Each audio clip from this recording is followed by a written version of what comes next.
What's on, ladies and gentlemen? My name's Ross, I like games, and today we need to have a talk about Bandai Cardfest. You see, ladies and gentlemen, there's a bunch of stuff coming around for Bandai Cardfest. It's looking absolutely brilliant. I'm a little bit excited. And of course, that is going to be a final season 2, which is going to be kind of fun. The one in Dusseldorf is going to be, and it's going to be amazing. Now, one of the things people have been asking is, hang on a second, Wassy, will you be in Dusseldorf? Yes. Yes, I will. In some way, shape, or form, I will be in attendance in Dusseldorf because it's Bandai Cardfest. That seems like the kind of place I should be, frankly. So I'm totally going to be there. Now, worth pointing out that there is going to be a promo that is being given out there. It is going to be the Luffy alternate art. This is not a new alternate art. This is one that we've seen before. But it's Luffy from OP07. And it makes me happy because the card in OP07 is Afro Luffy. And the promo is Afro Luffy. And that just makes perfect sense to me. It's a cool card. Worth noting that although the artwork isn't new, it is stamped with Bandai Card Games Fest 25 to 26. So they've taken some effort there to make it into a real event promo, which I, for one, appreciate. And yeah, I'll be there. I'll pick up the card. It will be lovely. There is an event commemorative product, which is going to be there. And it's going to include these 3 things. That is to say, the purple silver sleeves, the championship sleeves, and Premium Card Collection Volume 1. Now, we've talked about the Premium Card Collection. I don't intend going into a bunch of detail here, because we have already covered that on the channel. But you can have a quick look there. You can see it on the screen. And I think, personally, it's a very cool collection. The thing that I'm most excited about here is the event sleeves. There's something about when you go to an event, making sure that you pick up the sleeves or other product, which is using the key art of the event. I just think it sounds awesome. I do it at many events. I'm going to do it at many more in the future. This is frankly awesome. So big fan of this. Love that they're doing this. These are cool products. And I think an awful lot of people are going to be picking them up. And are going to be very happy about them. Again, they're not new per se, but they're still things that are happening and we need to be talking about. Remember, over here in the West, we're basically talking about Dallas and Dusseldorf in the short term. So Dallas is going to be happening. That's the first one up on the 20th and 21st of September with early check-in and LCQ, the last chance qualifier, on the 19th. And then Dusseldorf is going to be on the 13th and 14th of December with early check-in and last chance qualifier on the 12th. I will not be at the one in Dallas, I can tell you that right now. There is absolutely no way I'm going to be able to make it to the one in Dallas, but I will be at the one in Dusseldorf, and I am hyped, ladies and gentlemen. My wallet is less hyped. I personally am very, very hyped. But the one in Dusseldorf is final season 2, so this is something we probably need to have a little bit of a chat about as well, because there's a bunch of stuff that's gone and been revealed, including the 3rd place, 2nd place, and champion editions of the Akira Igawa Zoro. This is not a new card per se, because it's been out in Japan, it's been a prize card over there, but having it for 1st, 2nd, and 3rd over here for Season 2 finals is awesome. It's also got Akira Igawa artwork, and I've been pretty clear on this channel for quite a while now, honestly, that I am just a ridiculous fan of Akira Igawa's artwork. I think they're brilliant. Fun side note about Akira Igawa Zoro, this is not the first Akira Igawa Zoro card we've had, because the alternate art right back in OP01 was actually done by Akira Igawa. And it's not even the 2nd Akira Igawa Zoro that we've seen, because we did actually have a rare alternate art Zoro. No, not a super rare or anything like that. It was just a rare. It wasn't even alternate art. It was just a rare. But we did get one, and the art is absolutely stunning, and I love it. So there's that one as well. Yay! Now we got a little bit of a trio. I'm going to leave it up to you guys to decide which one you like the most. Either way, this is a stunning prize card, and I think an awful lot of people are going to be delighted. The rare, by the way, was from OP04. I haven't actually said that yet. Let me say it now. If anyone's interested, it's the one from Starter Deck 21 that gets Rush if you got 2 Don on there, and on KO lets you play a red character with 6,000 power or less other than Zorro from your hand.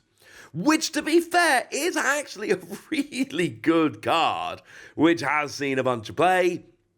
So, you know, it's a nice card, but I don't think many people are going to be playing this. I think this is more of a collection card, what with it being a full-on one like that. Now, we have also got an event pack. Get 2 cards per pack, and the event pack is kind of awesome, and it features a bunch of cards we've seen before. So we've got the Roanoa Zorro, which was a promo initially from the Anniversary Annual over in Japan, and the Onami that goes with it, same kind of deal. It's then got the Tony Chopper, which is one of the weirder promos we've had. The reason it looks weird is it's because the artist from Me and Roboco did this, and it was given out in a magazine in Japan. But the fact that we got it as well is awesome. We've got the Koala, which is just promo 69, but is just awesome. The Carrot, which is promo 70, that was a magazine promo originally. The Ulti, which is promo 77. The Limb, which is promo 79. And the Shanks, which is promo 83, again, started life as a magazine promo. But it is worth pointing out there's also an event pack finalist version, which has basically the same cards in. By which I mean it has the same cards, but there's subtle differences, like the regular version has the stamp but championship is written in gold, the finalist version has a stamp but championship is written in black instead. Very similar cards. I've just used Koala on the screen there because Koala's awesome, but you can see where we're going with this. It's the same thing, but now we've just got a slightly different version of the card. Still awesome, still love it. But then we've got ourselves the Celebration Pack, which again has 2 cards per pack, but this time there's a bunch more that are on offer. These are all obviously alternate art cards. So we got the Sanji from EB01 that gets an extra 1,000 power for each of your 2 rested Don. The Scratchman of Pooh from EB01 that on play rests a character with 2 cost or less and has counter plus 2,000. This one sees a bunch of play. The Charlotte Puddin', which is your generic yellow big bum searcher. The Tony Chopper that on play lets you play another animal, another card we've seen a bunch of. The Rebecca from OP04, which is your generic Dressrosa searcher. The Charlotte Puddin' from OP06 that forces your opponent to shuffle draw 5 cards. This is a phenomenal card that has seen a huge amount of play. The Hitakiri Kamazo, it's got counter plus 2k, and when a Don card on your field is returned to your Don deck, KO a 2 cost or less. The Ace from OP07, that's a blocker, but it draws 2 and puts 2 to the top or bottom of your deck in any order. Good for cycling cards. The Kaku from OP07 that lets you minus cost, but also has counter plus 2k. The Edison from OP07 that draws 2, trashes 2, also plays on a trigger. Great in Vegapunk decks. The Wiper, which is the one that both searches and plays an upper yard. Great in Enel decks. And then the Hongo that lets you rest this character to give minus 2k. Great in Shanks decks. So a lot of these cards from the Celebration Pack have actually seen play in metagame decks.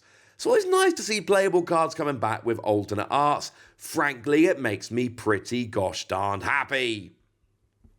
Now, there are also limited Uta sleeves coming in. These are going to be very sought after. These are very, very rare. How do you get the Uta sleeves? Well, frankly, they're not for everybody. You get 10 of them at top 128. That's it. That is the only way to get them. You must make top 128. When you do, you get a pack of 10 of these sleeves. That ends the list of ways to get these sleeves. There's also a finalist playmat, which is kind of redonk. So yeah, That time, again, it's the event artwork. But look, I said I wanted the sleeves with the event artwork, and I do. They're lovely. Realistically, I'm probably not going to win this playmat. Now, if I go and I'm playing and I win the playmat, I'm going to be delighted. I just don't think my chances are that high. There's a lot of very, very good One Piece players around, though I would like to prove myself wrong. So there we go, there's your update about the One Piece card game, well, One Piece card game Final Season 2, and also the Bandai Cardfest. They're going to be awesome, I'm going to be at one of them, and I want to hear from you guys. Are you going to be in Dallas or in Dusseldorf? Are you planning to win some of these prizes? Let me know in the comment section. Go nuts! Be nice! And then make sure you like this video, subscribe to this channel, follow me on Twitter at TheWasi. That's where we talk One Piece and a bunch of other card games. And please do consider checking out patreon.com/PTCG Radio, where you can support the channel, get some bonus podcasts and all kinds of fun things.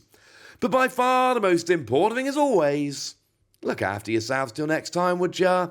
Thank you very much for watching. My name's Ross, and you've been watching Wasi Plays.